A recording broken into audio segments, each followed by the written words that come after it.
RPG A Day 2021, Day 18, Duel. Since the list of prompts was finalized, I had assumed that today I would be writing about the main prompt, Write. However, just like yesterday, as I sat down to get ready to do this, on this Wednesday morning of the 18th day of RPG A Day 2021, my eye fell upon the second prompt, Duel. And I felt the topic shift in my mind. So, rather than set up a rivalry between prompts and force them to duel it out for the sake of honor, I will acquiesce to this urge and choose Duel as my prompt for today.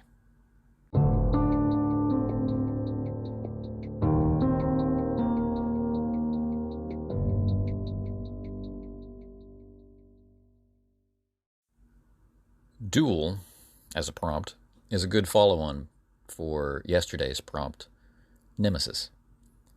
I think in a lot of cases we have been primed or programmed to expect some sort of showdown between noteworthy opponents to determine once and for all, or at least until a sequel, whose might will define right.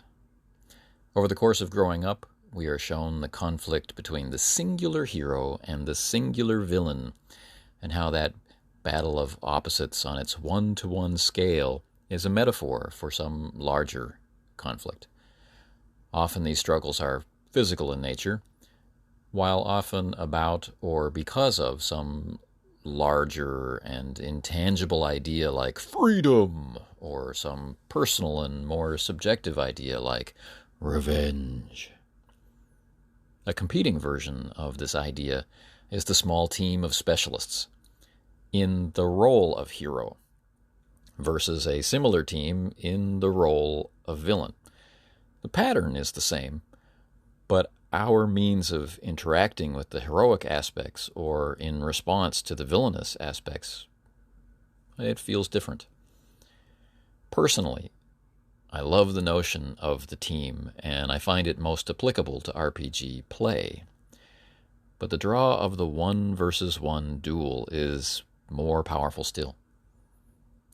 Is it going to be a test of arms, a duel to the death, a battle of wits, or a race to a prize? No matter the format, the challenge of one hero by one villain is compelling and an easy one to identify with. Have we not all struggled against someone at some point? The world has moved on. One thing that makes me glad as a person, but a bit sad as a fan of fiction, is that the idea of that singular hero has come under fire long enough and passionately enough that its point of inspiring us to aspire to be more than we are seems to have gone out of fashion in favor of an equally important aspect of being a social animal, that of contributing our best to the efforts of the group for the benefit of all. While it's only sane and sensible to expect both of people, that they should aspire to be the best that they can be, and that they should work for the benefit of all. It may be sane, but if it were easy, we would have accomplished it already.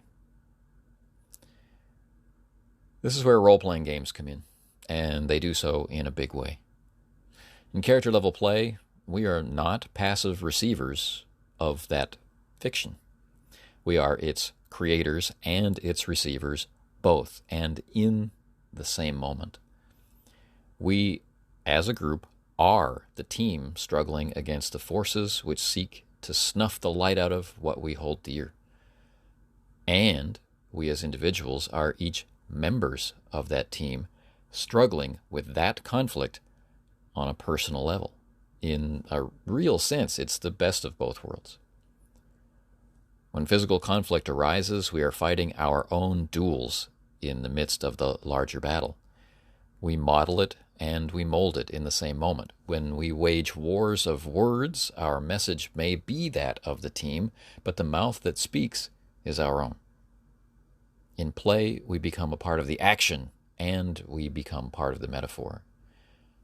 Likewise, when we work together in sequence or in montage to combine our skills to handle a threat of some nature, be it natural or existential, we are as much an individual in action as we are a part of the team.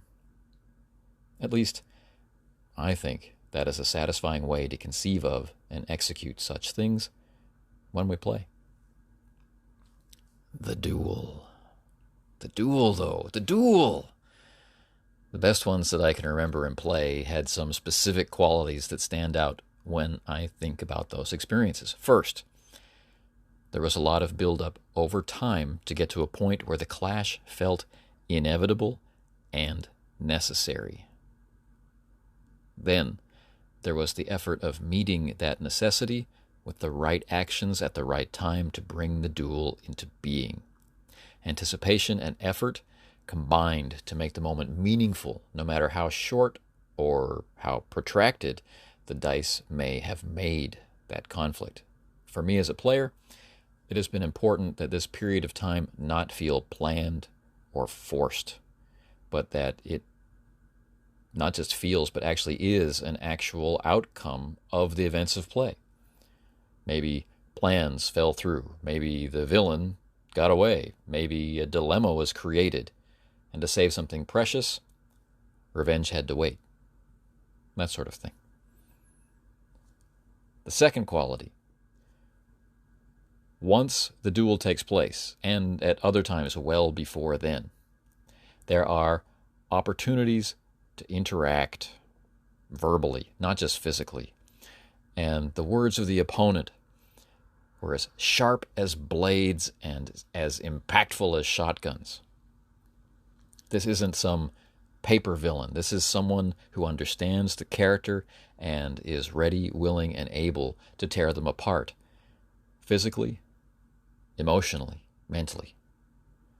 Over the course of time spent in building this rivalry, in wrestling with the other's opposition at a distance, at being taunted and defied, and of course, the rising emotional energy at having the moment of confrontation fail to materialize again and again, the opponent and our opposition to that opponent takes on more and more significance, more and more detail, and becomes more and more personal. The villain stops being a villain and starts becoming our enemy. Finally, there are aspects to the opposition that we can see in ourselves. In some important aspects, the enemy is just like us, but heading in differing directions on divergent paths, or more explosively in the same direction and path for opposing reasons. They might be trying to tear down an organization that we are trying to protect, or in contrast, they might be our rival in love. Lacking these qualities, I have found a villain to lack villainy, and a duel to be justified.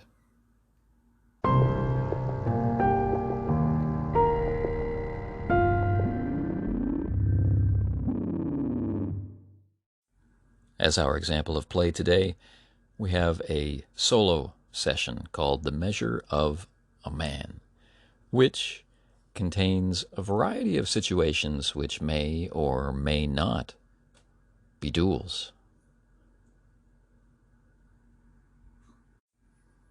Tomorrow's prompts begin with, because it's Thursday, theme.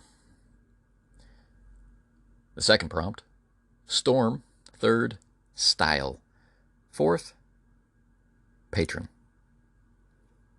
As we are past the halfway point and are moving toward the finish line, a lot of these prompts begin to show their ties and threads through other prompts to get us here.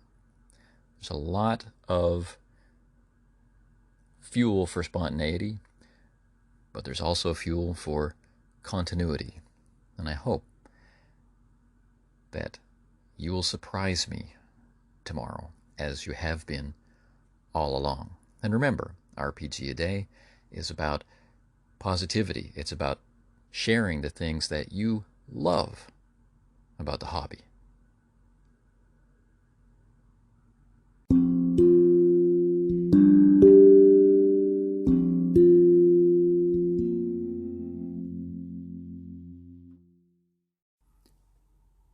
Thank you for listening to the Casting Shadows podcast, an extension of the Casting Shadows blog found at castingshadowsblog.com and of our YouTube channel, which is called Runeslinger.